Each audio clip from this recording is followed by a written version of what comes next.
उस दिन ऑफिस में काफ़ी सप्लाईज पेंडिंग थी, बहुत काम था, तो मुझे डबल शिफ्ट करने को कहा गया था, इसीलिए मुझे घर से जल्दी निकलना पड़ा।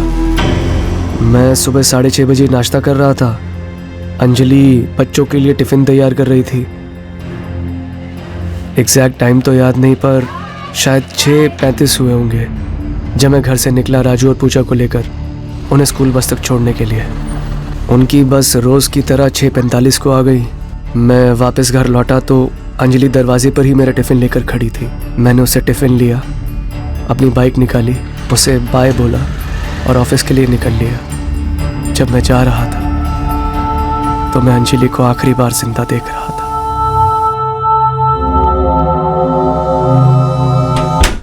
मैं घर पर खाना बना रही थी, कुछ 12:45 हुआ होगा जब अचानक मैंने राजू और पूजा की चिल्लाने की आवाजें सुनी। शांति आंटी, शांति आंटी, शांति आंटी, शांति आंटी, शांति आंटी।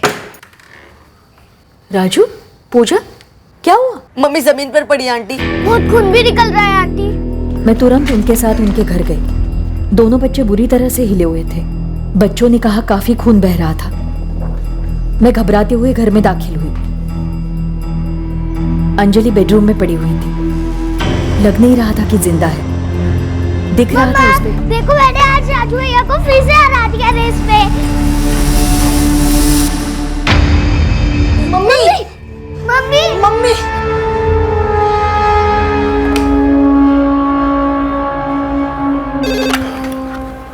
इंस्पेक्टर श्रीवास्तव।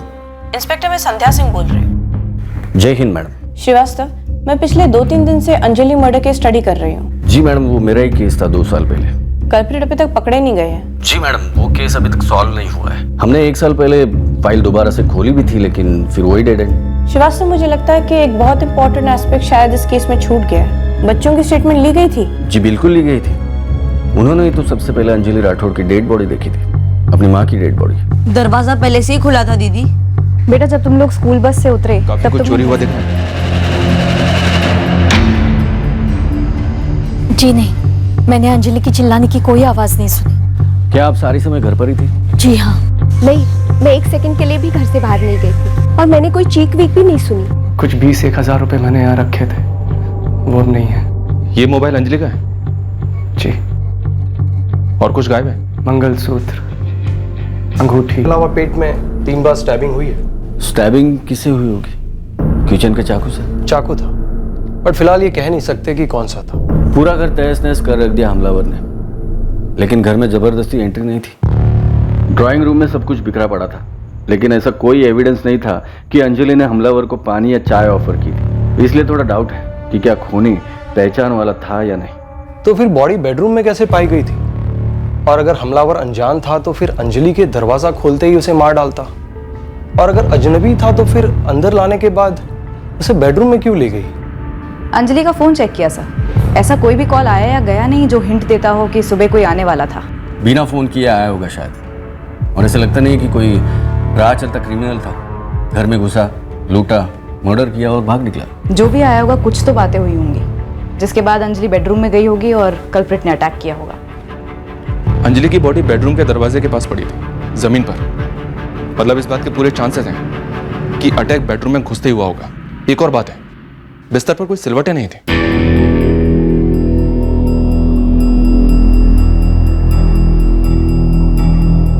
निखिल का कहना है कि रोजमर्रा वाला ही दिन था, डबल शिफ्ट करके अगले दिन घर लौटने वाला था। क्या इसमें कुछ है? डबल शिफ्ट, 24 घंटे के बाद घर लौटना। हम एक बहुत बड़े एक्सपोर्ट ऑर्डर को पूरा करने में काफ़ी पीछे चल रहे थे, इसलिए मैंने अनाउंसमेंट की थी डबल शिफ्ट की 13 अप्रैल को। निखिल राठौड़ के बारे में कुछ बताएंगे? 6 साल से काम कर रहा है, काफ़ी अच्छा वर्कर है, very hard working, dedicated and honest. घर में कोई परेशानी? शादीशुदा जिंदगी में कुछ ठीक ना चल रहा हूँ? पर्सनल लाइफ में मैंने कभी दखल दिया नहीं, लेकिन लंबे अरसे से जब कोई साथ काम करता है, उस आदमी का बेसिक नेचर, उसके घर का माहौल, सबका मोटा मोटा अंदाजा तो लग ही जाता है। लेकिन निखिल की लाइफ में ऐसा कोई टेंशन दिख नहीं रहा था। सर, मुझे नहीं पता कौन पहचान वाला आया था या आने वाला था। किसी ने मुझे फोन करके तो नहीं बताया था, और अगर कोई आया भी हो तो वो मारने वाला हो, ये मेरी समझ के बिल्कुल बाहर है सर। कभी कुछ था नहीं? कोई भी अनबन नहीं थी तुम्हारे और अंजलि के बीच?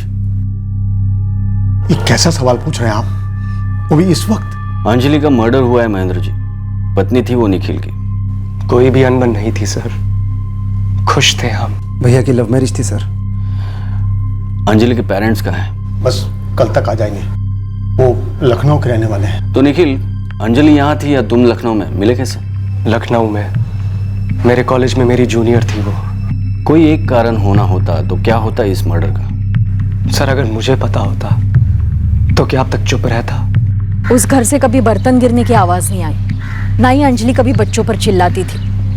लेकिन हाँ, सख्त माँ थी। बच्चों पर ना सही पति पर चिल्लाती हूँ, और पति निखिल उस पर। इतने सालों में दोनों के बीच में कोई झगड़ा नहीं। 5 साल से हमने तो नहीं सुना, जब से हम यहाँ रह रहे हैं। सही कह रही है शांति जी, मैं तो 9 साल से हूँ। पूजा मेरे सामने ही पैदा हुई। चलिए वो सब एक तरफ। शांति जी, दिव्या जी, उस दिन अंजलि चिल्लाई ही नहीं, उस पर छुरे से वार हुए थे। हमें भी यही अजीब लग रहा है, कैसे हो सकता है ये? माँ बाप सास ससुर के अलावा कोई और रिश्तेदार घर में आते थे?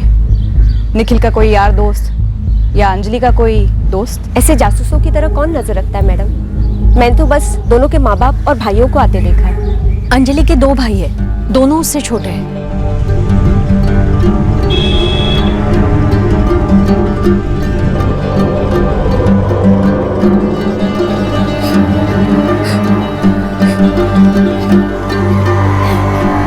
मेरा किराए का रूम है सर, नित्या विहार में। अपने भाई के साथ नहीं रहते हो? जी, निखिल की अपनी गृहस्थी थी और करण का अपना काम, इसलिए दोनों अलग रह रहे थे। जब 2 साल पहले मैं कुशीनगर से यहाँ गोरखपुर आया था तो 3 महीने के लिए भैया के साथ उनके घर पर ही था। और इसके बाद भी जब भी मेरे मकान की लीज खत्म होती थी तो नया मकान मिलने तक मैं भैया के साथ ही रुकता आया हूँ। अंजलि का अपने घर वालों के साथ, अपने भाइयों के साथ कैसे रिश्ते थे? अच्छे थे सर, इकलौती बहन थी दोनों भाइयों की। भी नहीं हुई, भैया टूट चुके हैं, बच्चों का रो रो के बुरा हाल है, और आप सर कभी भाभी के अफेयर के बारे में पूछ रहे हैं, कभी भैया के अफेयर के बारे में पूछ रहे हैं। अफेयर्स के बारे में नहीं पूछता, अभी सीधा सवाल पूछता हूं, अंजलि का मर्डर किसने किया करण? सर ये मैं कैसे बता सकता हूं? तो फिर सवाल कैसे करने हैं और क्यों करने हैं, ये तुम हम पर छोड़ दोगे? निखिल भैया अंजलि भाभी से बहुत प्यार करते थे और भाभी भी उनसे उतना ही प्यार करती थी। हमारा दामाद निखिल, हम हमेशा से बहुत खुश हैं उससे। हमारी बेटी अंजलि भी बहुत खुश थी उससे। ये अंजलि खुद सामने से कहती थी या आपने अनुमान लगाया था? मैं अपनी बेटी की शक्ल देखकर ही जान लेता था, उसे कुछ अलग से कहने की जरूरत नहीं थी। सर 2 प्यारे बच्चे थे उसके, निखिल का काम भी बहुत अच्छा चल रहा था, बिल्कुल हंसता खेलता परिवार था।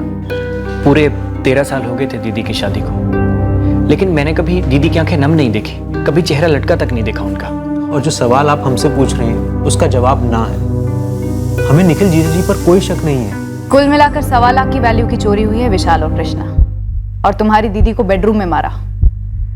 कातिल घंटी बजाकर घर में घुसा और तुम्हारी दीदी चिल्लाई तक नहीं। मैम हमारे परिवार में पहली बार इतना भयंकर कुछ हुआ है, हम झेल भी नहीं पा रहे, और ऐसी कंडीशन में आप हमसे क्या उगलवाने की कोशिश कर रहे हैं? क्या चाहती हैं कि हम बिना मतलब के जीजा जी का नाम ले लें? सर आपने पहले भैया पर शक किया और अब मुझ पर भी। मैंने सीधा सवाल पूछा तुमसे, कहाँ थे तुम? जॉब के लिए इंटरव्यू देने गया था। मैंने पिछले महीने जॉब छोड़ी है, इसलिए इंटरव्यूज दे रहा हूँ अलग अलग जगह पर। कहाँ था इंटरव्यू? केसी एसोसिएट्स, गोरखपुर की एक बड़ी सीए फर्म्स में से एक है। कब हुआ? 10 बजे से उन्होंने वॉक इन इंटरव्यू रखा था। तो तुम कितने बजे वॉक इन हुए? इंटरव्यू कब तक चला और तुम वहां से कब निकले? सर मैं 10 बजे वॉक इन हुआ, 2:30 बजे मैं वहां से निकला। पास के एक रेस्टोरेंट में जाके मैं लंच कर रहा था जब निखिल भैया का मुझे फोन आया कि घर में ऐसा कुछ हुआ है। 10 से 2:30, 4.5 घंटे का interview? Sir walk in interview था, मैं 10 बजे वॉक इन हुआ और मेरे जैसे 1 दर्जन कैंडिडेट थे वहां पर। मेरा नंबर 2:05 पे आया। सर ऐसे क्या देख रहे हैं आप? नहीं कुछ नहीं। तुम अपने नए किराए के मकान में 1 हफ्ते पहले शिफ्ट हुए थे, ऐसा तुमने हमें बताया। जी 10 मार्च को मेरे पुराने वाले घर की लीज खत्म हुई थी। एक्सटेंशन दे नहीं रहा था मकान मालिक, तो मैं भैया के पास आकर रहने लगा।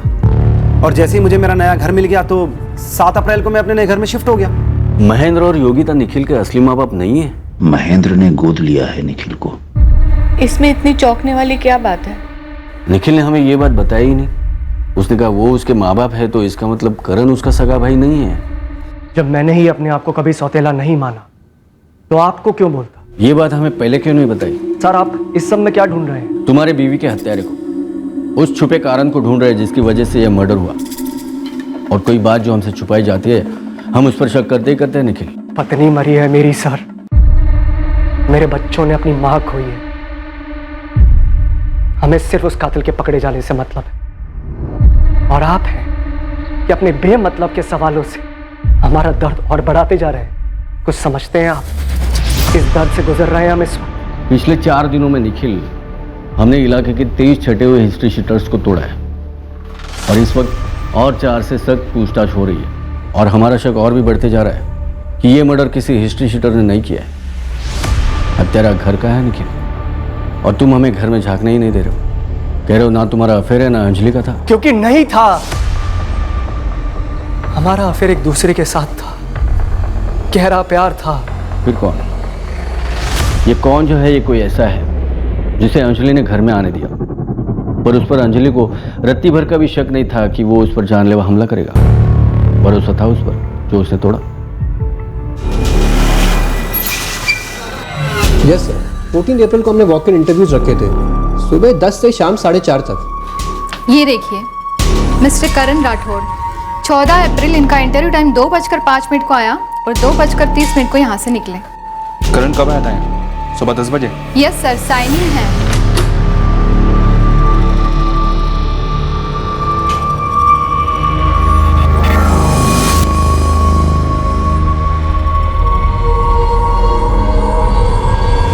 सर ये उसकी भाभी के मर्डर का मामला है, राइट? राइट। दरअसल करण सेलेक्ट हुआ इस जॉब के लिए। उसने मुझसे रिक्वेस्ट की कि उसे 1 हफ्ते का टाइम चाहिए। इंटरव्यू के दौरान उसका बिहेवियर कैसा था? Nervous, disturbed? नहीं सर, अगर ऐसा होता तो मुझसे सेलेक्ट ही नहीं करते। इनफैक्ट करण ने पूरे कॉन्फिडेंस के साथ जवाब दिए थे और सही जवाब दिए थे। फैमिली ने हमसे एक और बहुत बड़ी बात छुपाई थी, एक अनबन जो लखनऊ में छुपी बैठी थी। अंजलि के सबसे छोटे भाई कृष्णा को आ रहे हाथों लीजिए साहब, सारे रिपोर्ट्स निकलवाई है। जमीन का माजरा है इनके बीच। पर क्या कृष्णा ने अंजलि को मरवाया? ये तो पता नहीं साहब, लेकिन लखनऊ का हमका एक पड़ोसी बोला कि अंजलि कृष्णा के रास्ते में आ रही थी। कृष्णा एक बिजनेस शुरू करना चाह रहा था उनके एक जमीन को बेचकर। अब ये बहुत हो रहा है। अब आप हमारी फैमिली में कातिल ढूंढ रहे हैं। मेरा सवाल सिर्फ ये है कि अंजलि और कृष्णा के बीच जमीन को लेकर कोई रंजिश थी? मेहरबानी करके रंजिश वंजिश की बात मत कीजिए। हाँ, एक मुद्दे को लेकर मतभेद था। और ये मतभेद मेरे और कृष्णा के बीच भी था। मैं भी जमीन बेचने के खिलाफ था। अरे दीदी, पापा भी अग्री है। मैं आपका और विशाल का 1 पैसा टच नहीं करूंगा। आपका हिस्सा आपका ही होगा।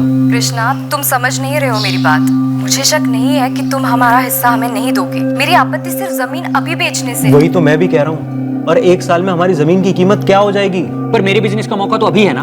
एक बार हाथ से गया तो अगले साल नहीं आएगा, और अगले साल तो दूर की बात, फिर कभी नहीं आएगा। तो क्या करें? मैं तो ना कह रही हूँ बेचने के लिए। ठीक है तो मत बेचिए। बस आप और विशाल मुझे लोन दे दीजिए मेरे बिजनेस के लिए, और अगले साल जब आप उस जमीन को 2 गुनी कीमत पर बेचोगे तो अपने अपने लोन का पैसा काट लेना मेरे हिस्से में से। कृष्णा, गलत बात। ये तो तुम सर पे बैठकर अपनी मर्जी चला रहे हो भाई। दीदी ये बात मैं भी बोल सकता हूँ कि तुम दोनों मिलकर मेरे बिजनेस प्लान को नाकाम कर रहे हो, साजिश कर रहे हो मेरे खिलाफ। ठीक है, लेकिन इन्हें करने दो जो ये करना चाहते हैं। मैं भी वही करूंगा जो मेरे लिए सही है। फिर मुझे मत कहना। सर वो कोई धमकी नहीं थी। मेरा मतलब था मार्केट से लोन उठाना ज्यादा इंटरेस्ट पर।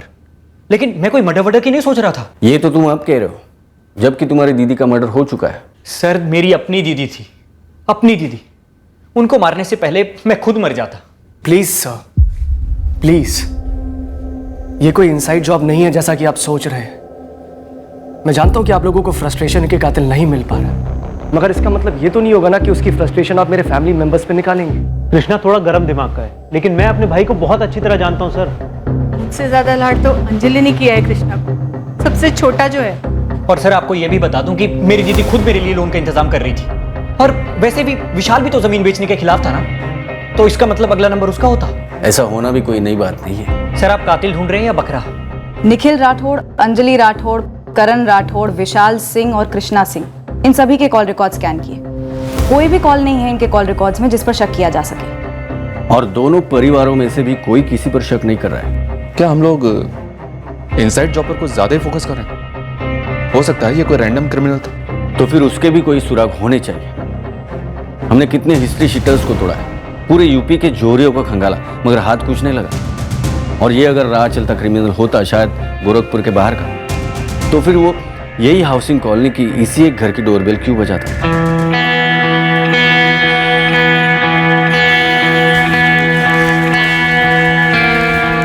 ये आदमी हिस्ट्री शीटर था या सुपारी उठाने वाला किलर, या फिर एक बनाया हुआ एंगल, एक सोची समझी चाल, या सचमुच एक सरफिरा और इस केस का मुख्य आरोपी। ये मनीष यादव है। निखिल ने ये बात भी हमसे छुपाई थी। हम इन्वेस्टिगेशन के डेड एंड पर पहुंच चुके थे, 3 हफ्ते हो चुके थे। तब हमारे एक खबरी ने ये एंगल ढूंढ निकाला। निखिल, मनीष यादव के बारे में कुछ नहीं बताओगे? मनीष यादव? नहीं जानते? झड़प हुई थी तुम्हारी उसके साथ? ओ हाँ हाँ, मनीष यादव, वो कैसे छूट गया मेरे दिमाग से।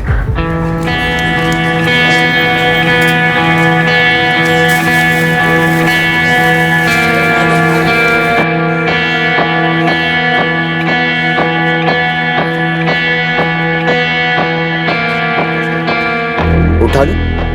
कोई जरूरत नहीं है। कैसी हो तुम? ठीक। क्या बात है? मुझे तुमसे कुछ कहना था। कल से तुम मेरा पीछा कर रहे हो ना? कल भी तुम मार्केट में थे। क्यों कर रहे हो मेरा पीछा? वही, मुझे तुमसे कुछ कहना है। क्या? मैं तुमसे शादी करना चाहता हूँ। क्या बकवास कर रहे हो तुम? तुम्हें दिखाई नहीं देता मैं शादीशुदा हूँ? दिखता है ना, पर तुम मुझे सपनों में दिखती हो, मेरे बाहों में दिखती हो, तुम मुझे हर जगह दिखती हो। मेरे लिए बनी हो तुम। अंजलि, बहुत पहले से मैं तुम्हारी जिंदगी में हूँ और तुम मेरी जिंदगी में। देखो, मेरा पीछा करना बंद कर दो।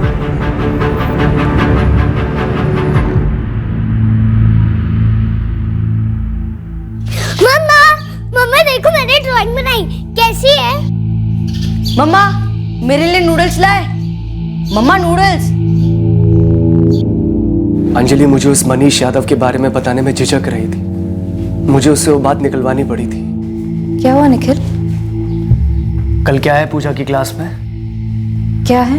उसकी क्लास का स्पोर्ट्स डे है। अच्छा, बताया नहीं उसने मुझे। अरे बताया तो था 4 बार डिनर पर, तुमने सुना ही नहीं। कहाँ खोई रहती हो? कहीं नहीं। अंजलि, तुमने पूजा और राजू के स्कूल का एक भी इवेंट मिस नहीं करती हो। ध्यान से ही निकल गया निखिल। ध्यान से नहीं निकला है, तुम लॉस्ट हो, परेशान लग रही हो। अंजलि, क्या बात? कुछ टेंशन है? मुझे नहीं बताओगी? निखिल, इस उम्र में अगर कोई तुमसे वाहियात बात करे तो कैसा लगेगा? किसने क्या कहा है तुमसे? तुम्हें लगेगा कि कहीं तुम्हें कोई खोट तो नहीं है, तुमने कुछ गलत कहा तो नहीं, गलत पहना तो नहीं। अरे पर हुआ क्या है? निखिल, वो 3 दिन से मेरा पीछा कर रहा है।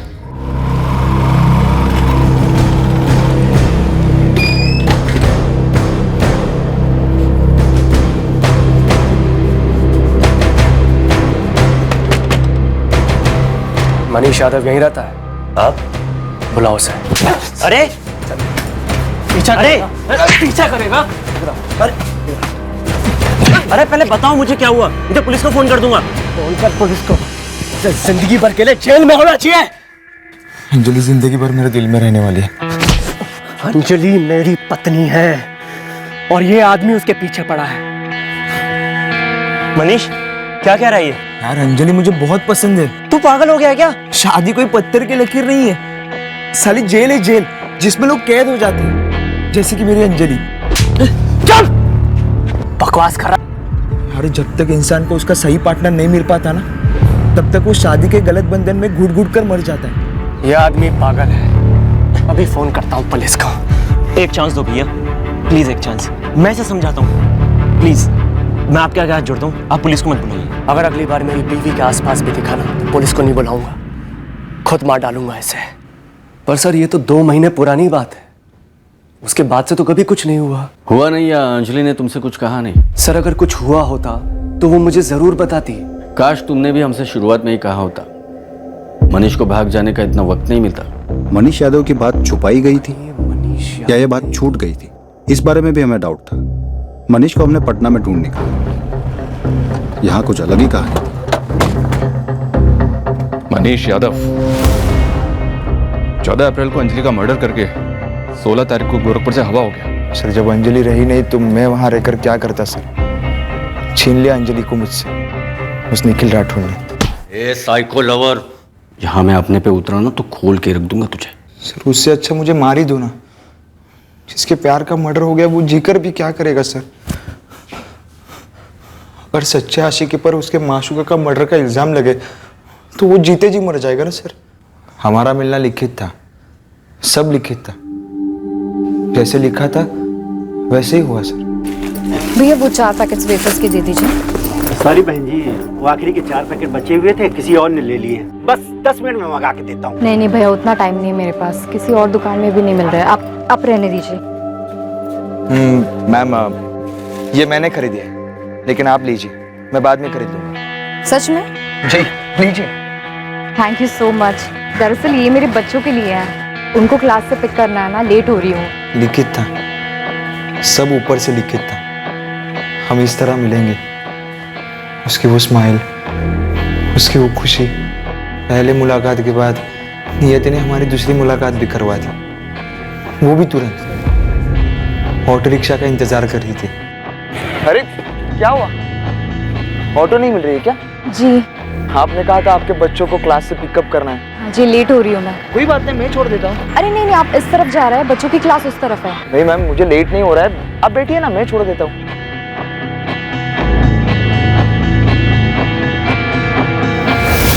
बैठा हो, बहुत करीब।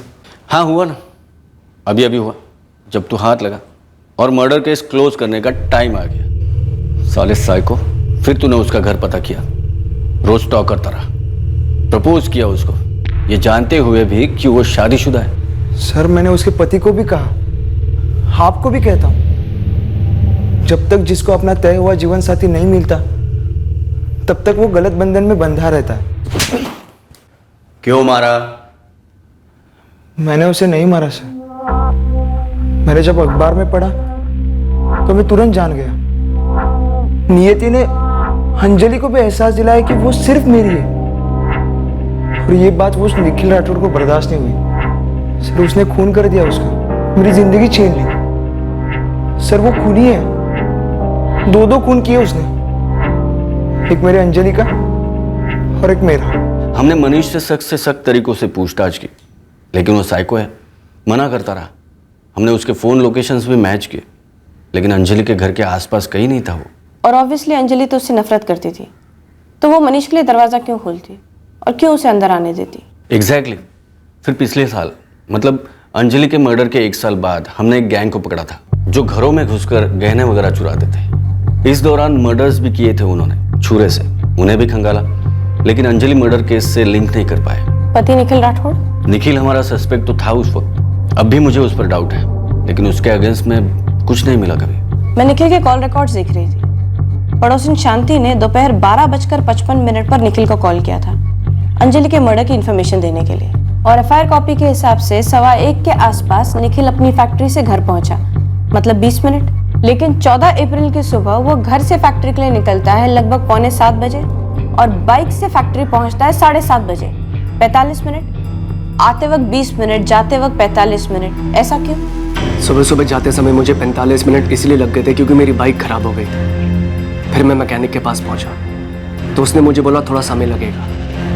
फिर मैंने ऑटो का वेट किया, काफ़ी देर वेट करने के बाद मुझे ऑटो मिला और मैं फैक्ट्री पहुंचा। हमने उस मैकेनिक से बात की, उसका भी यही कहना था जो हमें निखिल ने बताया था। बच्चे पूजा और राजू से पहले स्टेटमेंट के अलावा अलग से कोई बात हुई थी? क्या बात करते, मर्डर के दौरान वो स्कूल में थे और माँ को देखने के बाद शॉक में। बच्चों से बाद में बात होनी चाहिए थी श्रीवास्तव, आखिर बच्चे हैं, झूठ तो बोलेंगे नहीं। पति पत्नी के बीच अगर कोई झगड़ा था, रंजिश थी, तो बच्चे काफी कुछ बता पाते। ये आपको कोई बाहर वाला या पड़ोसी नहीं बता पाता। हमें नहीं लगा था बच्चे इस बारे में कुछ बता पाएंगे। श्रीवास्तव, बच्चों से दोबारा बात कीजिए। बच्चों को पता होगा कि घर में कौन आता जाता है, घर पे किसके साथ क्या इक्वेशंस है। करण, जिसका अक्सर आना जाना रहता था निखिल के घर में, उसने भी निखिल और अंजलि के बीच कोई भी झगड़ा होने की बात को मना किया था। अंजलि ऐसी मालूम नहीं होती जो अपने निजी सेंसिटिव मामले अपने देवर के साथ डिस्कस करे। निखिल भी नहीं करता होगा। एज पर निखिल स्टेटमेंट, ये मनी स्टॉकर वाली बात भी अंजलि ने उसे काफी देर से बताई थी। जब निखिल ने देखा कि वो परेशान है, पूछा, तब बोली। शायद ऐसी कोई बात होगी जो अंजलि को परेशान कर रही हो। और बच्चों ने नोटिस की हो।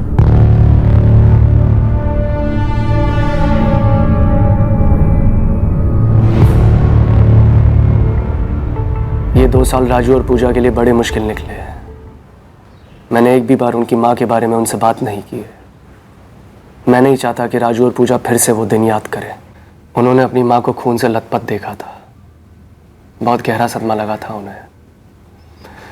बड़ी मुश्किल से उन्हें उससे बाहर ला पाया हूँ। मैं समझ सकता हूँ निखिल, लेकिन उनकी माँ के हत्यारे आज भी आज़ाद हैं। जानता हूँ सर, और मैं खुद चाहता हूँ वो पकड़ा जाए, मगर मैं ये नहीं चाहता कि राजू और पूजा फिर से वो दिन याद करें। मतलब तुम नहीं चाहते कि अंजलि के हत्यारे पकड़े जाए? बच्चे उस हत्यारे को नहीं जानते हैं सर, उन्हें कैसे पता होगा?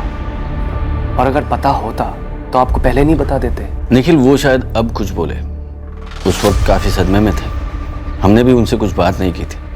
अब हम दोबारा से उनसे पूछेंगे और हम पूरी केयर लेंगे, उन्हें कोई तकलीफ, कोई सदमा ना लगे। बात तब करनी चाहिए थी 2 साल पहले, पर अब तो करनी ही पड़ेगी।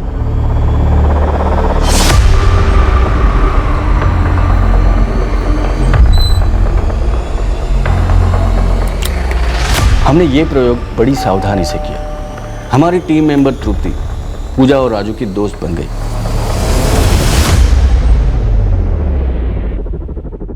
वो रोज उन्हें मिलती, उनके स्कूल के होमवर्क प्रोजेक्ट में हेल्प करने लगी। कुछ ही दिनों में ऐसा मेलजोल बन गया उन तीनों के बीच कि बच्चे तृप्ति के साथ खुलकर बातें करने लगे।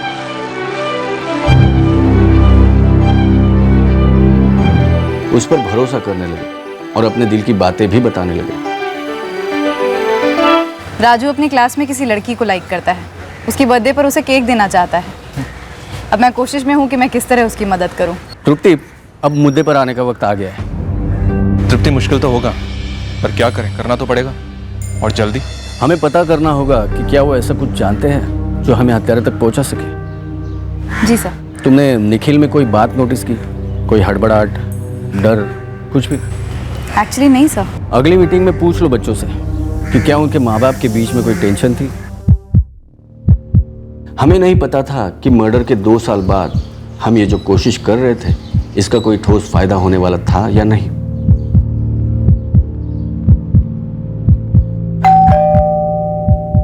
पर इस कोशिश ने वाकई में हमें 2 साल बाद इस केस में एक ब्रेक थ्रू दिया। सॉरी बेटा, मैं तुम लोगों से फिर से वही बात कर रही हूँ। इट्स ओके दीदी।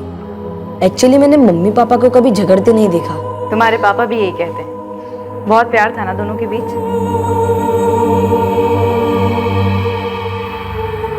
लेकिन एक बार ना दीदी, मैंने मम्मी को रोते हुए देखा था रात को।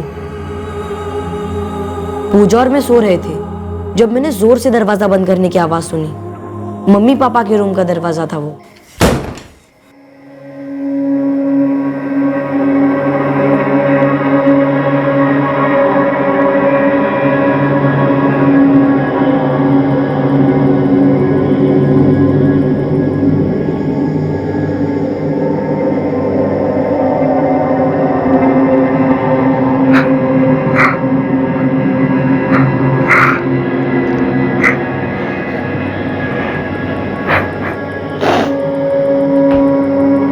मम्मी, क्या हुआ?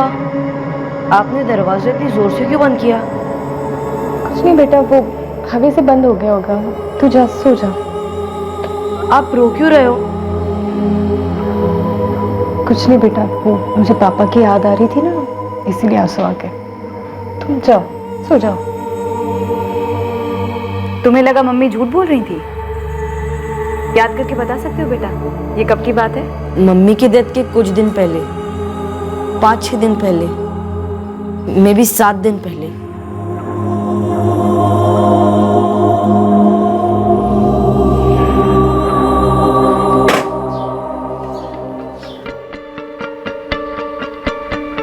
क्या हुआ राजू? एक और बात कहनी थी दीदी, जो मैं पूजा के सामने नहीं बोलना चाहता था। कौन सी बात? उस रात पापा घर पर नहीं थे। तो तुम्हारी मम्मी क्यों रो रही थी बेटा? पता नहीं दीदी, लेकिन ये तब हुआ जब करण चाचा अपने नए घर गए नहीं थे। तो उस रात करण चाचा घर पर थे? जी दीदी, जैसे ही मैं मम्मी के कमरे से अपने कमरे में लौट रहा था तो मैंने करण चाचा को देखा हॉल में, वो वही सोते थे।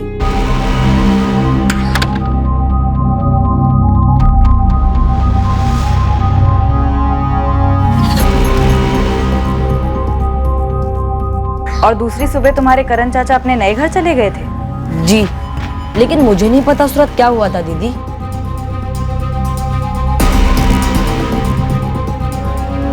मैडम आपने बिल्कुल सही लीड दी। क्या कहा बच्चों ने? आपने कल्प्रिट को पकड़ लिया? जी हाँ, 2 साल पहले उसे पकड़ लेना चाहिए था।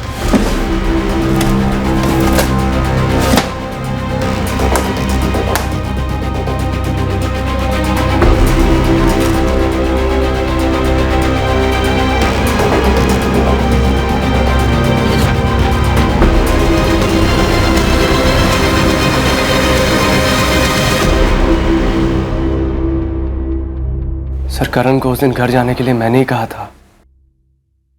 क्यों? क्योंकि अंजलि ने मुझे कहा था उसे कहने के लिए। क्यों? क्या बात है?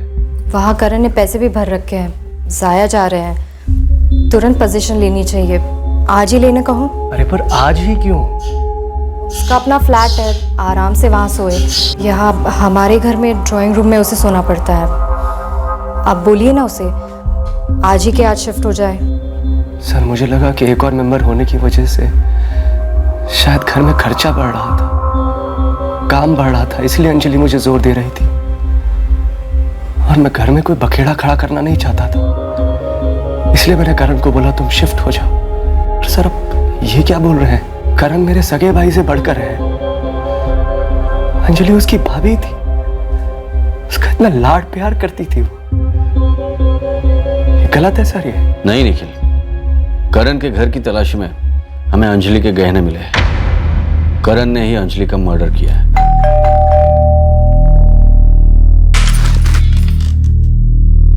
निखिल घर पर नहीं है। मैं भैया से मिलने नहीं आया हूँ भाभी। मत कहो मुझे भाभी और मत कहो उन्हें भैया। सॉरी अंजलि, अंदर तो आने दो। माफी मत मांगो, तुम बस चले जाओ यहाँ से और फिर कभी यहाँ मत आना। ना, माफी मांगने आया हूँ, माफी लेकर जाऊंगा। मैं हमेशा के लिए यहाँ से दूर चला जाऊंगा, कभी लौट कर नहीं आऊंगा। लेकिन जो मैंने किया है उसकी शर्म में मैं जी नहीं पाऊंगा। प्लीज मुझे माफ कर दो। मेरे माफी देने से ना तो तुम्हारी शर्म कम होगी, ना ही तुम्हारा गुनाह। तुमने जो कुछ भी किया है ना, वो माफी के काबिल नहीं। तुम जाओ यहाँ से। तुम इंटरव्यू के लिए 10 बजे पहुंचे, एक ही समय 2 जगह कैसे थे? मुझे डर था कि मेरी भाभी एक ना एक दिन भैया को सब कुछ बता देगी, फिर मेरे और निखिल भैया के सारे रिश्ते टूट जाते, मेरी थू होती। मतलब तू अंजलि को मारने के इरादे से ही वहां गया था? पूरी प्लानिंग मर्डर की थी? जी।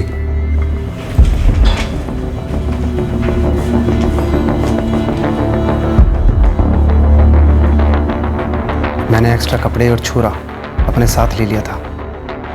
मैंने अपना मोबाइल फ़ोन केसी एसोसिएट्स के ऑफिस में छुपा दिया था। मैं एक्स्ट्रा कपड़े अपने साथ लेकर गया था क्योंकि मुझे पता था उस पर ब्लड लगेगा। उसे बदलकर मैं केसी एसोसिएट से निकला। मुझे पता था वॉक इन इंटरव्यू है, मैं 4:30 बजे तक कभी भी लौट सकता था।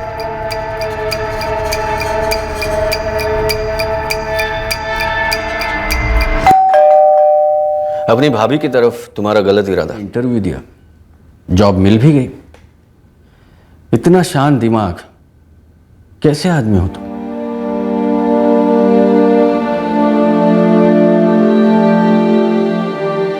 अंजलि ने मुझे एक बार बताया होता तो मैं करण को अपने घर से ही नहीं, अपनी जिंदगी से भी निकाल देता। 2 साल तक मैं ये सोचता रहा, कौन हो सकता है, किसने मारा है अंजलि को। लेकिन ये कभी नहीं सोचा था कि करण मेरा भाई, मेरे सगे भाई से भी बढ़कर उसने हम चूके मैडम, हमने करण वाला एंगल को डिटेल में टटोला नहीं, बहुत बड़ी मिस्टेक हुई हमसे। होता है श्रीवास्तव, एटलीस्ट अब ये केस अनसॉल्व नहीं रहेगा। जल्द से जल्द चार्जशीट फाइल कीजिए, अब ट्रायल में देरी नहीं होनी चाहिए। जी मैम। तृप्ति, तुम खुद जाकर बच्चों को दे आती, उनको अच्छा लगता। नहीं सर, ऐसे ही ठीक है, उनके लिए भी है और मेरे लिए भी। बाहरी दुनिया के खतरे से घर पर घात लगाए बैठा खतरा ज्यादा खतरनाक साबित हुआ। एक ऐसा खतरा जिसकी गंभीरता को अंजलि ने कभी भापा नहीं और जिसके होने की निखिल को भनक तक नहीं थी। खामोशी अक्सर ऐसे खतरों को हवा देती है, हिम्मत देती है। गलत करने वाला भले सबसे करीबी इंसान हो, उसे गलती का एहसास दिलाना जरूरी है। हाँ, आसान नहीं होता, कई और जिंदगियों के बिखरने की संभावना भी होती है, लेकिन चुप रहने से न खत्म हुई थी, जो कि स्टैबिंग का मकसद था। ऑफिस में 10 मिनट का काम है, उसके बाद मैं तुरंत वापस के लिए निकलूंगा। जल्द से जल्द पहुंचना है मुझे वहां। अच्छा, और वापस कब आएंगे वापिस से? रात तो होनी है, लेकिन ज्यादा देर होने वाली होगी तो मैं तुम्हें फोन कर दूंगा। श्रेया, चाय तो पीते जाते।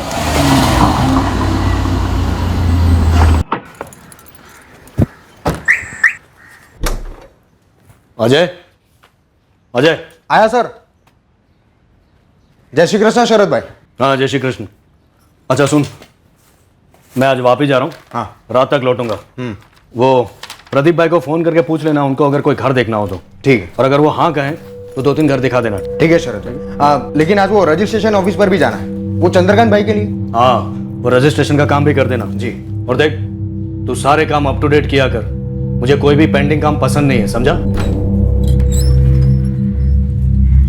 हाँ, निकल गया हूँ ऑफिस। हाँ, पहुंच रहा हूँ फटाफट।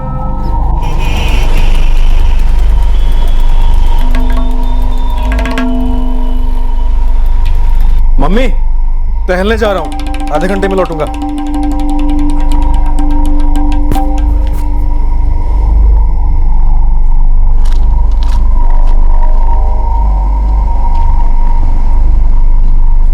बिरजू भैया, ये चूना हल्के हाथ से लगाना और सुपारी कतरी। हाँ,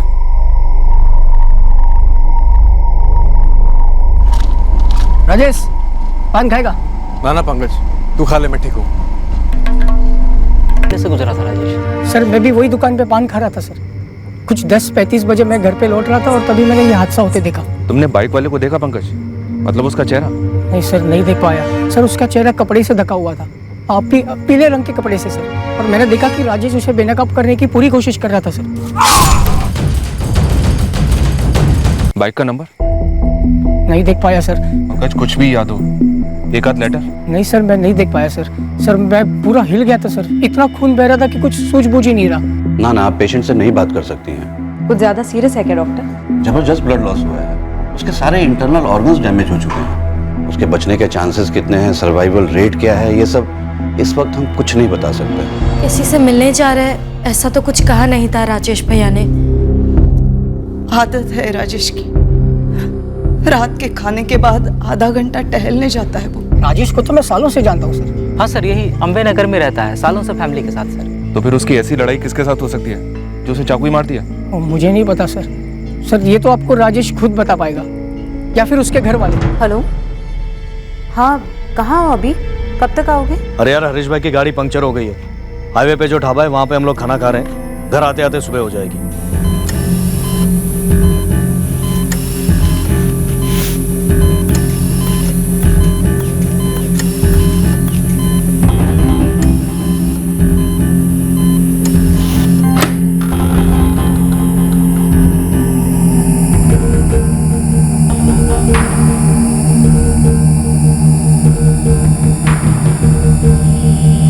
मेरी बात तो सुनो सर। अरे साहब, कल रात में बाहर गया ही नहीं हूँ। अरे वो लोग किसी का भी नाम लेंगे और आप लोग ऐसे ही उठा के लेके जाएंगे। हमें धक्का क्यों दे रहे हैं? सब जानवर क्या हम? अरे कहाँ लेके जा रहे हो? मेरे दिमाग में एक ही नाम आ रहा है, अमित जोशी। अमित जोशी रहता कहाँ है? हमारे ही मोहल्ले में। उसका मेरे बेटे राजेश के साथ झगड़ा हुआ था। सर, मेरी गाड़ी राजेश की गाड़ी को सिर्फ टच करके निकली थी और गर्मा गर्मी में तू में हो गई। सर, दिमाग फुल टॉस हो गया क्या मेरा, जो छुरा घोप दूंगा। प्रीति, क्या तुम्हें भी यही लगता है कि अमित जोशी ने तुम्हारे भाई राजेश को चाकू मारा होगा? क्यों? तुम्हारे पिताजी तो दावे के साथ उसका नाम ले रहे हैं। पता नहीं मैडम, मुझे बस ऐसा लगता है कि अमित ऐसा नहीं करेगा। नहीं पहनता। क्या करेंगे आप? कुछ खास नहीं, जबरदस्ती बनाएंगे, तकलीफ होगी सिर्फ तुझे। साहिब, मेरे पड़ोस में जतिन है, जतिन उदेशी, दोस्त है मेरा। उस दिन सर हम दोनों साथ में बैठकर मेरे घर के बाहर 11:30 बजे तक गप्पे लड़ा रहे थे, और जब बिरजू पान वाला खबर लेकर जा रहा था राजेश के घर, सर हम दोनों को सामने से होकर गुजरा था। खबर सुनते ही सारा मोहल्ला इकट्ठा हो गया परिमल रोड पर तू नहीं गया। सर मैं हमले के वक्त था ही नहीं, और नहीं हमले के बाद था। मतलब मैं वहां पर था ही नहीं सर, तो मैं क्यों पहनूं ये? सर देखिए, मुझे ये नाटक नहीं चाहिए। नाटक नहीं चाहिए इसीलिए तो कह रहे हैं, पहन ले, निर्देश चौकटे पे प्लास्टर भी चढ़ सकता है। सर चल पहन ले, पहन। गुरु, तुम इस प्रीति का बैकग्राउंड चेक करवाओ। ये अमित का बचाव कर रही है, लेकिन हमें लगता है कि अमित इन्वॉल्व है। वो जानता था कि राजेश खाना खाने के बाद टहलने निकलेगा।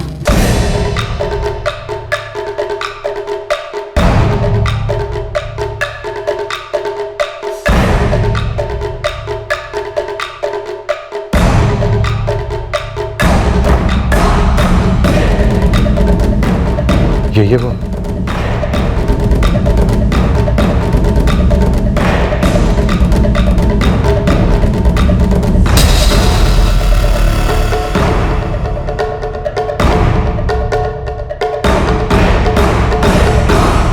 देखिए, फिलहाल ब्लीडिंग तो हमने रोक दी है, पेशेंट को होश भी आ चुका है, पर इस वक्त हम ये नहीं कह सकते कि वो पूरी तरह से खतरे से बाहर है। अभी हम राजेश से बात कर सकते हैं डॉक्टर? मैं सिर्फ 5 मिनट दूंगा, उससे ज्यादा नहीं। कौन था वो बेटा? हाँ राजेश, अमित जोशी था ना? हाँ दिख रहा।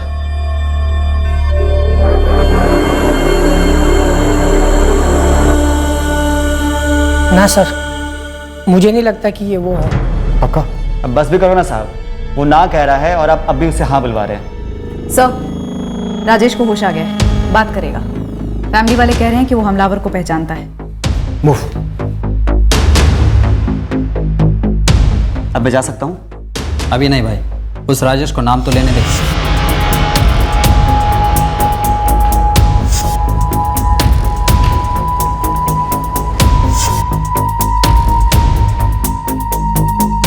पहले वार के बाद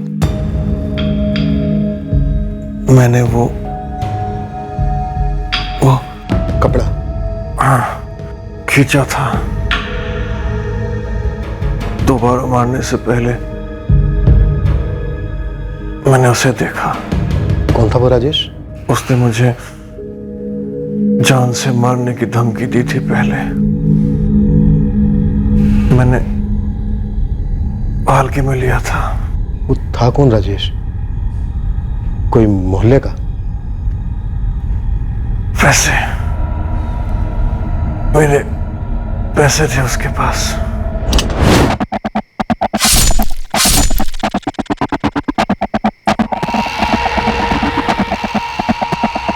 शरद भाई, शरद सोलंकी। पैसे हैं नहीं देने के लिए तो कहां से दूं भाई? शरद भाई, आपने कहा था कि आप 1 हफ्ते में पैसे दे दोगे। 2 महीने हो गए और आप मुझे अभी बता रहे हो कि आपके पास पैसे नहीं देने के लिए। अबे 25,000 रुपए के लिए रोज आके मेरे साथ माथापच्ची करेगा क्या? 25,000 रुपए की वजह से तेरी बहन प्रीति की शादी रुकने वाली है। अरे आप जैसे 8 लोग और हैं, मैं सबसे सारे पैसे इकट्ठा कर रहा हूँ, मिलाकर अच्छे खासे होते हैं। शादी जून में है, जून दूर नहीं, और आपको ऐसा मजाक लग रहा है? आवाज नीचे। पैसे लेने गया था, मुझे उन पैसों की बहुत जरूरत थी।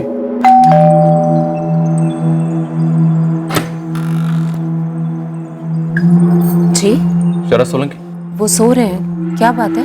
हम उन्हें उठाने आए हैं। मैं इस कुर्सी पे बैठ जाऊं? क्या है, सुबह 5:30 बजे लौटा हूं, मेरी आंख भी ठीक से नहीं खुल रही है। राजेश पर हमला करने के बाद कहाँ छुप कर बैठा था तू शरद? आपने चढ़ा रखी है या उस राजेश ने चढ़ा रखी है? ज्यादा शाना मत बन, समझा? जितना पूछा जा रहा है उतना जवाब दे, पुलिस स्टेशन है ये। शाना तो वो बन रहा है राजेश मेरा नाम लेकर। मैं कल वापी गया था, आज सुबह लौटा हूं। मैं वडोदरा में था ही नहीं, और अगर वडोदरा में होता भी तो मेरा क्या दिमाग खराब हो गया ये सब करने के लिए? वो हम कर देंगे, दिमाग सब खराब कर देंगे तेरा।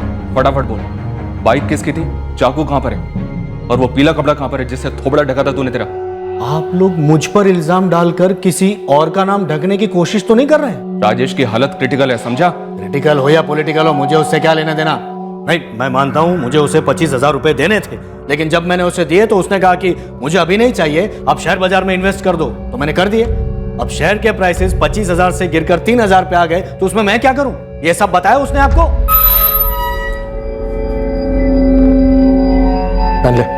वाह वाह वाह इंस्पेक्टर साहब, आप तो पूरी तैयारी करके आए हैं मुझे फंसाने के लिए। कितने पैसे खिलाए हैं राजेश ने ये सब के लिए?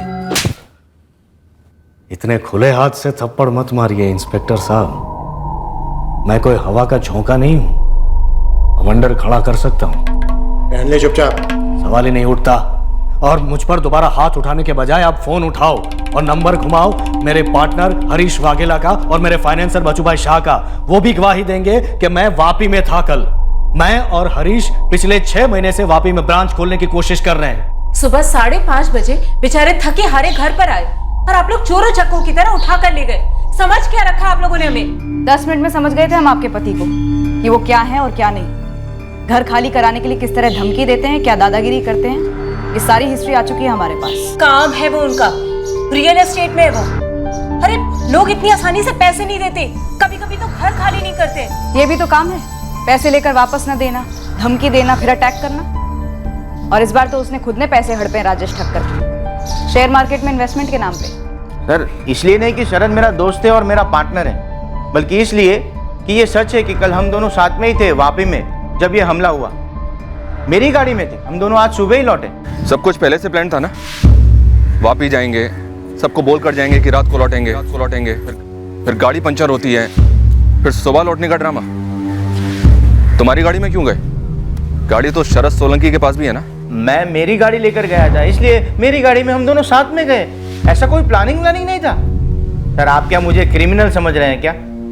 सर शरद जैसा भी होगा, लेकिन इस प्लानिंग में मैं उसका साथ नहीं दूंगा।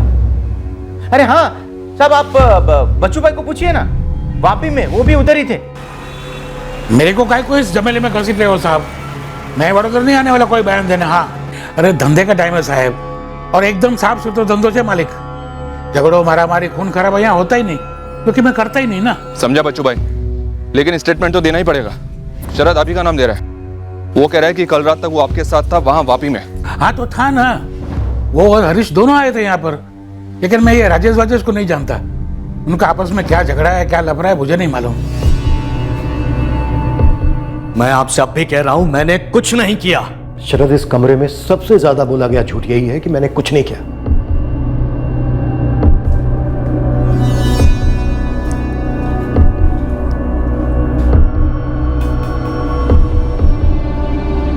ये सब क्या नौटंकी चल रही है? कौन है ये तोताराम गवाह जो आपका गाना गाएगा? है कौन ये? मेरी माँ भी बचपन में मुझे रोज धमकी देती थी साहब, लेकिन ऐसा थोड़ी होता है। धमकी दी तो बंदा करेगा। अबे ज्ञान नहीं चाहिए तेरा, वो है मेरे पास, मुझे सीधे सीधे जवाब चाहिए। उसने धमकी दी थी या नहीं?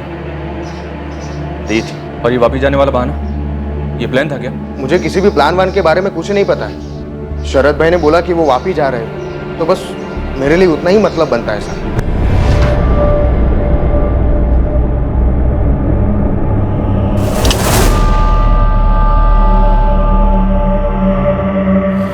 सर कद काठी से वही लग रहा है सर, लगता भी वही है, शायद यही है सर। चल बिके हुए हो तुम इंस्पेक्टर। मुझे फंसाने के लिए राजेश ने कितने रुपए दिए हैं तुम्हें? तूने खुद अपने आप को फंसाया शरद सोलंकी। राजेश ठक्कर की कंडीशन अब और बिगड़ते जा रही थी। उसका बच पाना मुश्किल लग रहा था। सर डॉक्टर का फोन आया था, वो लोग राजेश को तीसरे ऑपरेशन के लिए लेके जा रहे हैं। उम्मीद कम रखने को बोला है। लेकिन उन्होंने कहा था अब ठीक होगा। अब बोल रहे अंदर सेप्टिक हो गया है, फिर से ऑपरेशन करना पड़ेगा। राजेश का स्टेटमेंट ऑन रिकॉर्ड हमारे लिए बहुत ही इंपॉर्टेंट था। देखिए 10 मिनट के अंदर हम पेशेंट को ओटी में शिफ्ट कर रहे हैं। मैं आपको ज़्यादा से ज़्यादा 5 मिनट का टाइम दे सकता हूँ। हमने रिटर्न स्टेटमेंट के अलावा उसका स्टेटमेंट ऑन कैमरा भी लिया, और राजेश इस बात पर अड़ा हुआ था कि उसे चाकू मारने वाला शरद सोलंकी ही था। शरद भाई आप जब वापी गए थे तब अपना मोबाइल फोन साथ में लेके गए थे ना? के भी बात करो छोरविंद भाई, धंधे के काम से हो या मॉर्निंग वॉक, कोई बिना फोन लिए बाहर निकलता है क्या? हाँ, और मैंने इन्हें फोन भी किया था पूछने के लिए कि कब आ रहे हैं, तो इन्होंने बताया सूरत के आसपास कहीं हाईवे पे थे और हरीश भाई की गाड़ी पंचर हो गई थी तो ढाबे पे ये लोग खाना खा रहे थे। सब एक जैसा बोलेंगे। जब भी बोलना पड़े किसी के भी स्टेटमेंट में हेरफेर नहीं होनी चाहिए, ठीक है? 3 मार्च 2017 की रात मैं खाना खा के टहलने निकला था। सुनसान परिमल रोड में ये आदमी आकर मुझ पर चाकू से हमला किया। पहली बार के बाद मैंने उसके चेहरे का पीला कपड़ा खींचा था। मैंने साफ देखा था उस आदमी को। वो शरद सोलंकी है जिसने मुझे 25,000 देने हैं। मेरी बहन प्रीति की शादी के लिए वो पैसे मुझे चाहिए थे।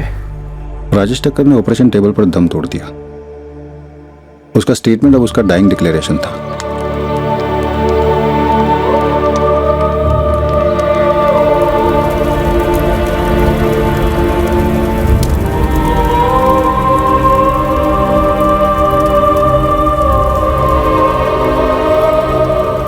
आपके पास मेरे खिलाफ कोई सबूत नहीं है तो फिर आप मेरी जमानत का विरोध क्यों कर रहे हैं?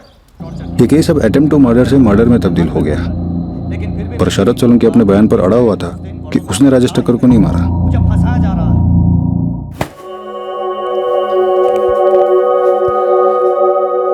गिरीश और उसके घर वाले मान गए हैं, शादी बिल्कुल सादगी से होगी। मम्मी, मेरे अंदर कुछ टूट सा गया है। ऐसे नहीं बोलते। राजेश का सपना था तेरी शादी अच्छे से हो, और उसके लिए वो मारे भी गए। हम सब दुखी है बेटा, अंदर से टूट गए हैं। पर राजेश की इच्छा थी जो कुछ भी हो तेरी शादी नहीं रुकनी चाहिए।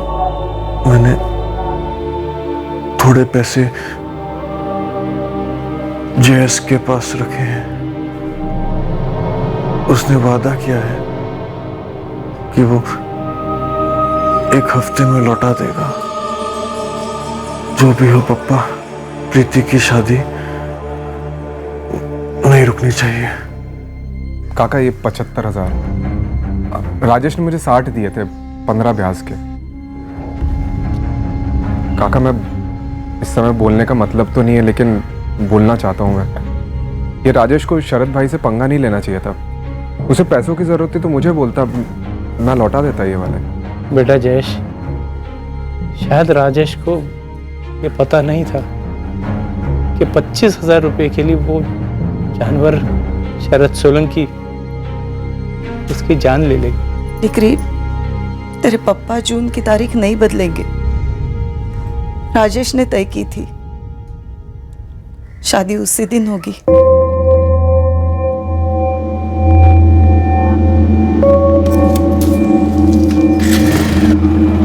मैंने पूरे अंबे नगर को खंगाला। इस अमित जोशी और प्रीति ठक्कर का ऐसा कुछ लफड़ा उफड़ा सामने नहीं आया।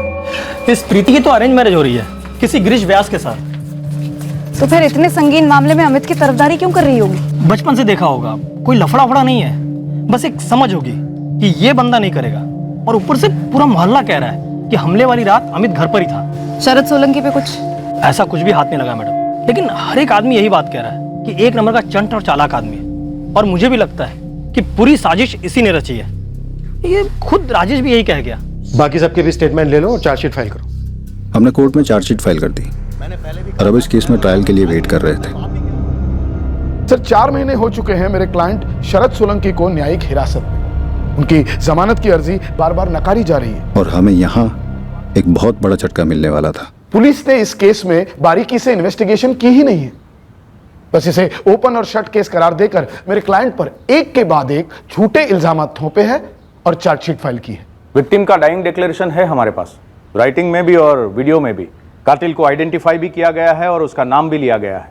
योर ऑनर, विक्टिम और आई विटनेस इन दोनों ने हमलावर को रात के अंधेरे में देखा था, और वो भी चेहरा ढका हुआ हमलावर। अब अगर इस कोर्ट में मैं शरद सोलंकी के चेहरे पर एक पीला कपड़ा बांधकर उन्हें यहां लेकर आता हूं तो यहां बैठे सभी लोग कंफ्यूज हो जाएंगे। सर गवाह बिल्कुल भी कंफ्यूज नहीं हुआ था, बल्कि इस केस में एक और सस्पेक्ट था, अमित जोशी, जिसका मुंह ढककर गवाह के सामने पेश किया गया, लेकिन गवाह ने उसे आइडेंटिफाई नहीं किया, बल्कि सिर्फ और सिर्फ शरद सोलंकी को ही आइडेंटिफाई किया। मेरे क्लाइंट शरद सोलंकी 3 मार्च 2017 के दिन और रात को वापी में ही थे, वडोदरा में थे ही नहीं। सर ये रहे उनके फोन रिकॉर्ड्स और ये उनके पार्टनर हरीश वाघेला और उनके फाइनेंसर बचूभाई शाह के statements. Your honour, cellphone Vapi में भी रखा जा सकता है। पार्टनर और फाइनेंसर के बयान झूठे भी हो सकते हैं। क्या पुलिस ने सूरत हाईवे के पास जो ढाबा है वहां पर वेरीफाई किया? नहीं किया। जबकि मेरी क्लाइंट की वाइफ श्रेया ने 4 तारीख को रात को 12:15 बजे मेरे क्लाइंट को कॉल किया था, जब वो वापी से लौट रहे थे और सूरत हाईवे के पास किसी ढाबे पर डिनर ले रहे थे। अब इस बात का जिक्र पुलिस की चार्जशीट में कहीं पर है ही नहीं। और सर एक और बात, उस मोटरसाइकिल का क्या हुआ जो कातिल ने कत्ल के वक्त इस्तेमाल की थी?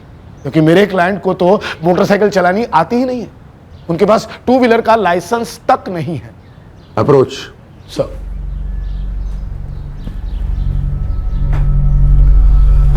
देखो, विक्टिम का डाइंग स्टेटमेंट एक मजबूत एविडेंस है, ये बात आप दोनों एग्री करेंगे, लेकिन फैसला सुनाने के लिए ये काफी नहीं है। सर पुलिस के पास अब ठोस और कुछ भी नहीं। ये जो इन्वेस्टिगेशन है वो भी बहुत कच्ची रही है सर। इस चार्जशीट के बेसिस पर इस केस को ट्रायल पे ले जाना और एक्यूज्ड को बेल ना देना, ये बात बनती नहीं है सर। इन्वेस्टिगेटिंग ऑफिसर को कल कोर्ट में पेश करो।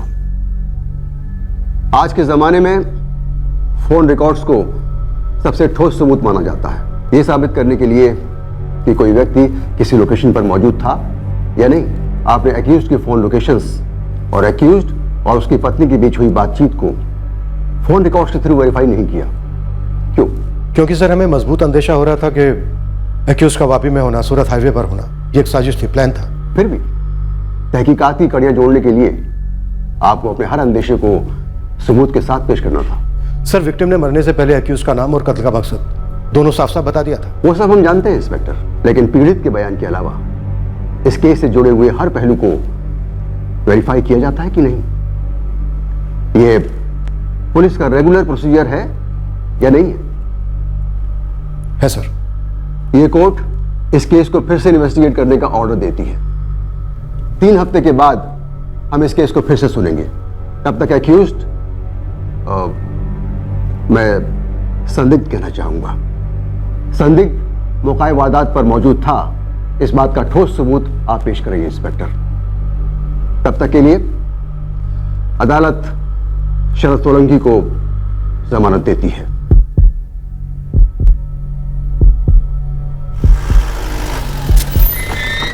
हमें नहीं मालूम था अब इस केस में नया क्या हाथ लगने वाला था। हमें नहीं मालूम था कि पीड़ित राजेश ठक्कर की डाइंग डिक्लेरेशन के अलावा कौन सा सबूत हमें शरद सोलंकी का गुनाह साबित करने में मदद करने वाला था। चाय।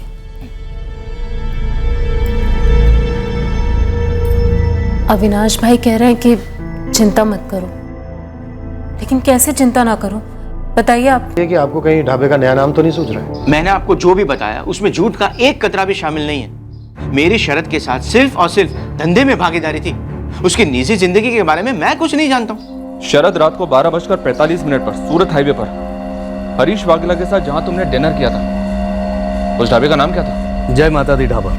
हम जब भी वापस से लौटते थे हमेशा वहीं खाना खाते थे। तो हमेशा रात को 12:15 पर ही डिनर करते होगे?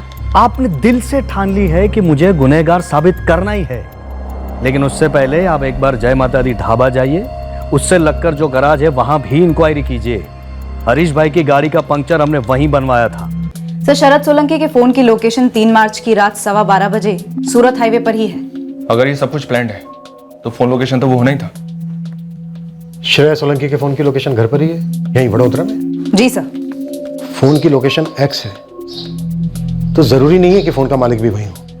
फिर भी हमें सूरत के हाईवे के पास वाले जय माता दी ढाबा जाना ही है, सबूत इकट्ठा करने की। शरद और हरीश वाकई में वहां खाना खा रहे थे, हरीश की गाड़ी में वाकई में पंचर हुआ था।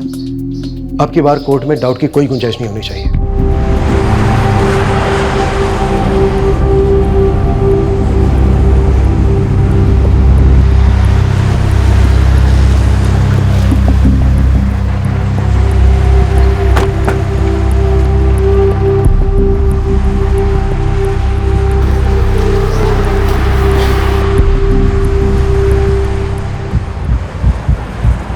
अच्छा, इनके नाम तो याद नहीं है, लेकिन ये लोग अक्सर यहाँ रुकते हैं खाना खाने के लिए। अरे मैडम, कैसे याद रहेगा 5 महीने पहले का पंक्चर? अगर कोई अनोखी गाड़ी होगी, बड़े आदमी की बड़ी गाड़ी होती, तो फिर भी शायद याद आता। सर उतना भी याद नहीं है कि 3 मार्च की रात को 12:15 पे ये लोग आए थे कि नहीं आए थे। जरा सा भी याद नहीं है? नहीं सर, सॉरी। मेरी याददाश्त पंक्चर होगी तो क्या हुआ मैडम? ढाबे की सीसीटीवी को सब मालूम होगा, कैमरे में सब कुछ कैद होगा। हाँ सर, सीसीटीवी तो है। 3 मार्च की रात 12 बजे से 1 बजे तक की पूरी फुटेज निकलवाओ अभी। सीसीटीवी फुटेज ने एक बात साबित कर दी कि हमसे तहकीकात में वाकई में लापरवाही हुई थी। फुटेज देखकर हम दंग रह गए।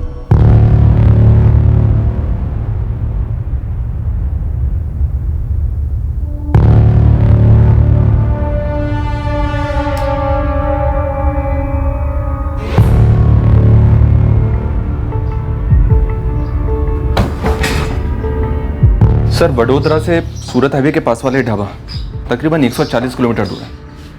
कम से कम 2.5 घंटा लगता है। सर, राजेश पर हमला हुआ रात को 11 बजे वडोदरा में, और शरद इस ढाबे पर था रात को 12:05 पर। सिर्फ 1 घंटा 5 मिनट में वडोदरा से इस ढाबे पर पहुंचना तकरीबन नामुमकिन है।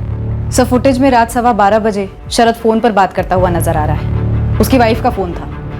उसके और उसकी वाइफ के कॉल रिकॉर्ड्स में एक कॉल शो भी हो रहा है।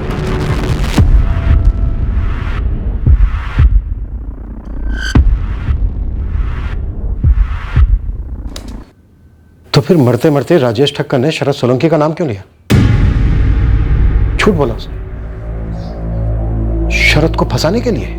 लगता तो ऐसा ही है सर। मेरे साथ इतना बदसलूक किया, मेरा चेहरा ढका, बकवास की, धमकियां दी, इतने दिन में जेल में सड़ा, इसकी क्या भरपाई होगी सर? गलती हुई है हमसे शरद, उसके लिए हम तुमसे माफी चाहते हैं। आपने मेरा वक्त जाया किया, मेरी खोई हुई इज्जत वापस मांगता हूं मैं। दे पाएंगे? नहीं दे पाएंगे, लेकिन इतना पक्का है कि हमें गुमराह किया गया। एक बात बताइए सर, आपने मेरा चेहरा ढका और एक चश्मदीद गवाह को मेरे सामने पेश किया, फिर वो कौन सा था जिसने ये कहा कि वो पीले कपड़े वाला आदमी मैं हो सकता हूं? वो पंकज था, पंकज राजेश का दोस्त। कहीं वो पंकज गुप्ता तो नहीं जो कंचन पार्क में रहता है? हाँ वही था। तुम जानते हो उसे? बहुत अच्छी तरह से जानता हूँ, 1.5-2 साल पहले नौकरी करता था मेरे यहाँ। पंकज का हाथ हो सकता है इसमें? कमाल करते हैं इंस्पेक्टर साहब, पहले आप मेरे खिलाफ एक गवाह पैदा करते हैं, फिर मुझे से पूछते हैं कि वो गवाह गुनहगार तो नहीं। क्या तरीका है काम करने का? इससे अच्छी तहकीकात तो मैं खुद कर लेता।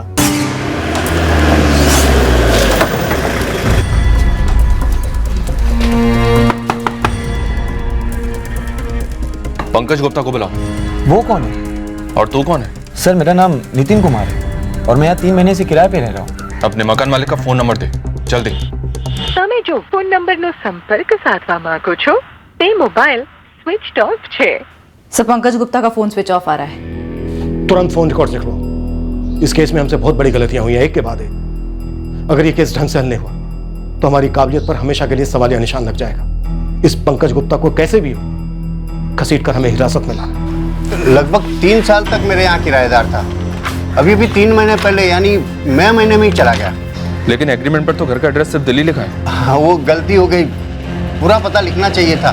अब एक काम कीजिए ना, जयेश ओला से मिलिए, उसके एसी सर्विसिंग यूनिट में ही काम करता था पंकज।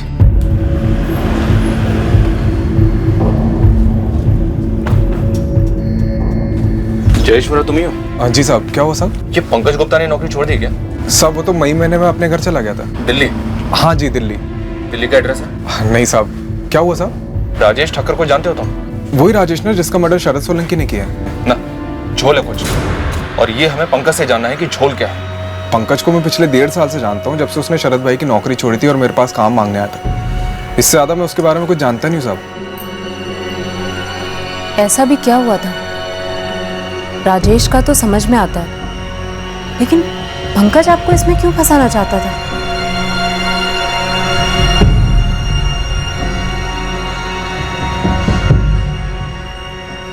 पंकज, जा चाय बोल के आ। खाना खत्म करके जाता हूँ। अबे अंदर कस्टमर बैठा है, तेरे को खाने की पड़ी है, जाना चाय बोल के आना। बोला ना शरद भाई, खाना खत्म करके जाता हूँ। हो गया खाना, अब जा चाय बोल के आ। अरे आंसू शरद भाई, ऐसे कोई खाना फेंकता है क्या? ये जो खाना तेरे मुंह में तू ठूस रहा है ना, वो मेरे पैसों से आता है। मैं उसे फेंक दूं या जला दूं, मेरी मर्जी। चल जा, चाय बोल के आ। नहीं लाऊंगा। नहीं लाएगा? तेरा बाप तो नौकर छू, काम करता हूँ मैं यहाँ पे, नौकर नहीं उतरा। मैं निकलना यहाँ से, उठा तेरा टिफिन और भाग यहाँ से। अरे नहीं करना काम तेरे पास, चल साले। हाँ तो मत करना, उठा ये तेरा टिफिन, आज के बाद नजर नहीं आना मुझे। उस झगड़े के गुस्से में पंकज ने इतनी बड़ी साजिश रची। लोग गुस्से में क्या नहीं कर जाते, लेकिन राजेश को क्या फायदा हुआ अपने आप पर अटैक करवा के? वो भी ऐसा जिसमें उसकी जान चली गई। मतलब क्या वो पंकज की बातों में ऐसे ही आ गया?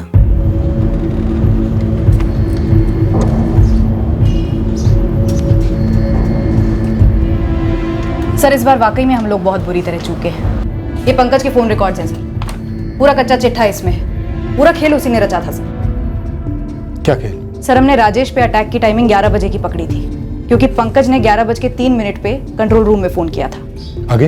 पंकज ने एम्बुलेंस को 10:40 पे ही फोन कर दिया था सर। हमला होने से पहले ही एम्बुलेंस को फोन, ऐसा कौन करता है सर?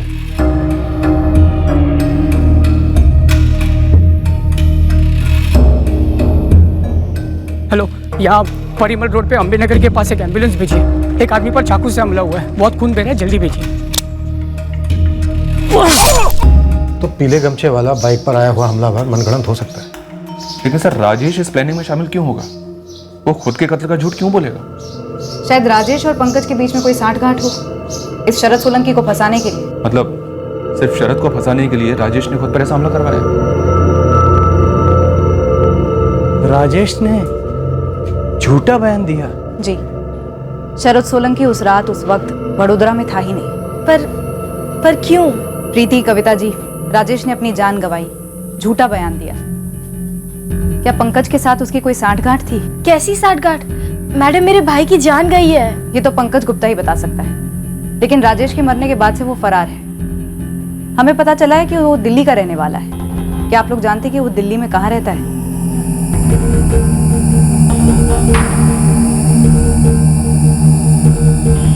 पंकज के फोन रिकॉर्ड्स बारीकी से खंगालने पर हमें एक दिल्ली का नंबर मिला, जो उसकी माँ का नंबर निकला। हमने एड्रेस निकाला और दिल्ली पहुंचे, पर केस अभी क्लोज होने से काफी दूर था। हम पंकज की तलाश में एक अजीब सी अंधी गली में गुमराह हो गए। क्यों? क्या किया है मेरे बेटे ने साहब? पंकज शायद किसी जुर्म में शामिल है। कहाँ है वो? मई महीने में आया था घर पे वडोदरा से, पूरा 1 हफ्ता रहा यहाँ, बिल्कुल मायूस। उसने घर से बाहर एक कदम तक नहीं निकाला था। क्या हुआ है बेटा? अरे कुछ तो बोल। उस पूरे हफ्ते ना दोस्तों से मिलने गया, ना काम की तलाश की। मैंने लाख कोशिश की पता करने की कि माजरा क्या है, पर उसके बर्ताव से लग रहा था कि उसने कुछ खोया है और किसी को उस बारे में बता नहीं पा रहा है। पंकज इस वक्त कहाँ हो सकता है शीला जी? घर से निकलते वक्त उसने एक शब्द नहीं कहा था। मैं जब वो यहाँ से निकला, उसके बाद से कोई कॉल किया आपको उसने? नहीं ना, तभी तो मैं इतनी परेशान हूँ। मैंने कितने बार फोन लगाया उसे, पर उसका फोन बंद ही आ रहा है। सर पंकज की माँ के फोन रिकॉर्ड चेक करें, वो सही बोल रही है। फोन टैपिंग पर डाल दिया उसने। उसने कहा पंकज मायूस था। हाँ। सर ये बंदा जो हुआ कहीं उसे लेकर बहुत दुखी तो नहीं हो गया? और प्लान क्या था इसका और राजेश का मकसद क्या था? हमें इस पंकज को जल्द से जल्द ढूंढना होगा। साहब मेरी ऐसी कोई दोस्ती नहीं थी उससे जो नौकरी छोड़ने के बाद मुझसे कांटेक्ट करे। जयेश, मुश्किल घड़ी में इंसान हर किसी के दरवाजे पर दस्तक देता है। अगर तुम्हें उसका फोन आए तो उसे बोलना नहीं कि हम उसे ढूंढ रहे हैं, बस हमें इन्फॉर्म करना तुरंत। जी साहब जरूर, आपको बोलने की जरूरत नहीं साहब। साहब लेकिन एक बात समझ नहीं आ रही, ये पंकज और राजेश ने ऐसा किया क्यों? जब तक पंकज हाथ नहीं लगता हमें इस साजिश का मकसद ही पता नहीं चलता, जिसमें मौत 2 में से एक षड्यंत्रकारी राजेश ठक्कर की ही हुई थी। दूसरी ओर पंकज की मां का फोन 24 घंटे निगरानी पर था, पर पंकज ने एक बार भी उसे कॉल नहीं किया।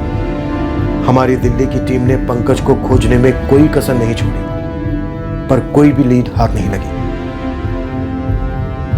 समय गुजरता गया। हमें अब ऐसा महसूस होने लगा कि शायद पंकज कभी हाथ नहीं आएगा। साजिश फेल होने की मायूसी में, या फिर वो कहीं और जाकर बस गया था, अपनी मां से भी दूर, या फिर कुछ और ही हुआ था। ये हमें पता चला पंकज की खोज के 6 महीने होने के बाद, जब जुर्म को 1 साल हो गया था।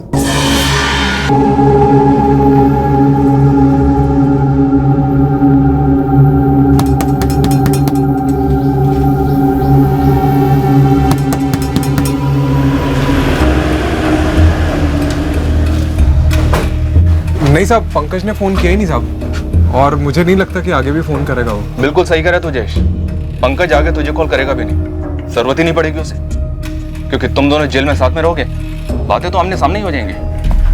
साहब मैं कुछ समझा नहीं साहब। लॉकअप में चल साले, सब समझाता हूँ तुझे, चल। अरे हद है साहब, साहब पंकज को पकड़ नहीं पा रहे तो मुझे बकरा बना रहे साहब आप। पंकज को धर लिया हमने और उसका मुंह भी खुलवा दिया, अब तेरी बारी है। हमें नहीं मालूम था कि राजेश मर जाएगा, वो हमारे प्लान में था ही नहीं। ये हमें कौन कौन लोग शामिल थे पंकज?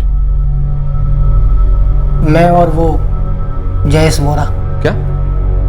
जयेश वोरा जो एसी सर्विसिंग यूनिट चलाता है? हाँ वही सर, वो भी शरद भाई को जान से मार देना चाहता था। उसने ये काम मुझ पे सौंप दिया, लेकिन मैं नहीं मार पाया। हथियार के इंतजाम के बाद भी मुझसे नहीं हो पाया। जयेश भाई ठोक दिया? अबे ठोक दिया क्या कुत्ते को? नहीं जयेश भाई, ये साले मेरे हाथ कांप गए। कितना पैसा खर्च किया मैंने बंदूक खरीदने में पता है? हाथ कांप गए। साला दिमाग खराब कर। और तुझे भी पैसा दिया ना मैंने, निकाल एक एक पैसा निकाल। सो पैसा करो जो जयेश भाई, भेज दिए दिल्ली अपनी माँ को मैंने। अब सब कुछ रेडी होने पर भी तू नहीं कर पाया ना? नहीं मार पाया। जाओ ना फिर आप जाके मार के आओ। अगर मैं कर पाता तो तुझे काम क्यों देता? और साला तू भी गुस्सा था ना उससे? हाँ लेकिन जयेश भाई खून करने जितना नहीं था। साहब ये शरद सोलंकी है ना, एक नंबर का इंसान है साहब। ये कोई दूध का दूल्हा नहीं है साहब। तेरी क्या दुश्मनी थी उसके साथ? साहब मुझे एक बड़ा कॉन्ट्रैक्ट मिल रहा था जिसके लिए पैसों की जरूरत थी, तो मैंने अपने गहने उसके पास गिरवी रख दिए साहब, जिसकी कीमत 8 लाख थी और उसने मुझे 5 लाख दिए साहब। 2 महीने क्या लेट हो गए उसके पैसे लौटाने में। मेरे गहने बेचने निकला था, 8 लाख के गहने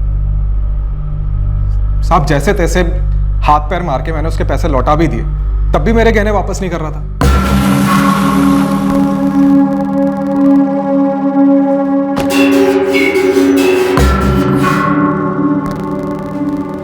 ये सब तूने किया ना? अरे शरद भाई ये तो फिल्म का ट्रेलर है, और आपसे ही तो सीखा है कि ऐसे लोगों की फाड़ते हैं। पुलिस तुझे फाड़ेगी। अरे शरद भाई, पुलिस वो कुल्हाड़ी है जो आप अपने पैरों पर मार रहे हैं। पुलिस मेरी फाड़ेगी ना तो मैं भी तो अपना मुंह फाड़ूंगा। मैं भी तेरा नुकसान कर सकता हूँ। वो जब आप कल आएंगे ना यहाँ पे तब दिख जाएगा। आज तो बोर्ड उतारा है नीचे, लॉक चेंज किया है। कल का पूरा प्लान है, आपकी एक एक क्लाइंट को फोन करके बता दिया जाएगा कि आपका धंधा चौपट हो गया, आपके सारे पैसे डूब चुके हैं। फिर देखना यहाँ पे कैसी लाइन लगती है और आपके कपड़े कैसे फटते हैं। मैंने आपका पूरा पैसा लौटा दिया, अब आप भी मेरे गहने लौटा दो और किस्सा खत्म करो, वरना 8 लाख के चक्कर में आपका दुगना नुकसान कर सकता हूं साहब। मैंने फिल्मों वाले गुंडों के जैसे उसको धमकाया, तब जाके उसने मेरे गहने वापस किए साहब। ये एक नंबर का लीचड़ हरामखोर आदमी है साहब। तो इस सब में राजेश को बलि का बकरा क्यों बनाया? बलि का बकरा बनाने का कोई प्लान ही नहीं था साहब, सब गड़बड़ हो गया बुरी तरह। राजेश को भी शरद भाई से रंजिश थी, जयेश भी बदला चाहता था और मैं भी उसे तड़पते देखना चाहता था। इसलिए मैंने राजेश को अंदर खींचा और हम लोगों ने प्लान बनाया जिससे शरद भाई को जेल होती। सर हमारा मकसद सिर्फ इतना ही था कि ये कुत्ता जेल जाए और सड़े वहां बस। देख राजेश, तू डर मत, बिल्कुल मत डर। जरा सा घाव होगा बस, है ना? और उसके बाद हम सारा जिम्मा शरद सोलंकी पे डाल देंगे।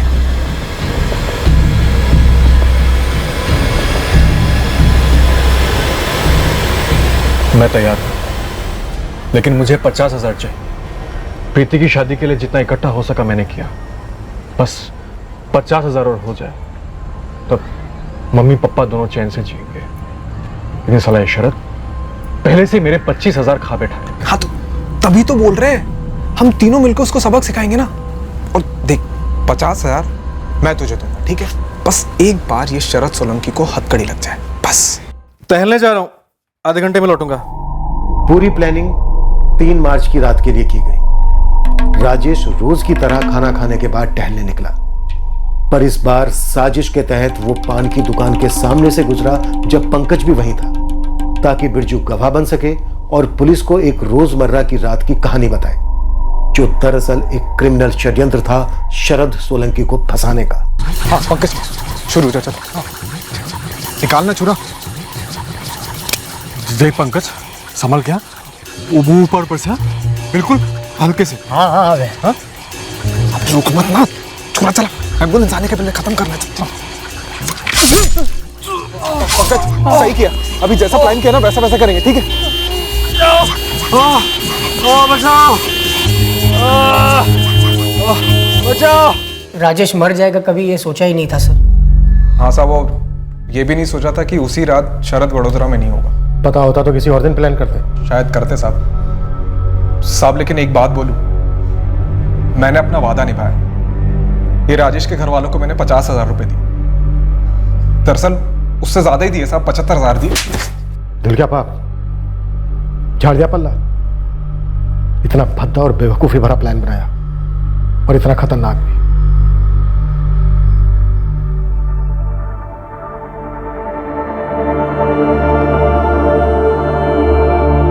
क्या हुआ? पंकज को पकड़ा? प्लान जयेश का था, वो मुझे फंसाना चाहता था। जयेश वो रहा अपना। हाय राम, अच्छा हुआ जो उस दिन आप वापिस चले गए थे। बच गया। इससे पहले उन्होंने मुझे मार डालने का प्लान भी बनाया था, हथियार भी खरीदा था उन्होंने। राजेश का परिवार उसकी इस साजिश में भागीदारी को कबूल ही नहीं कर पाया।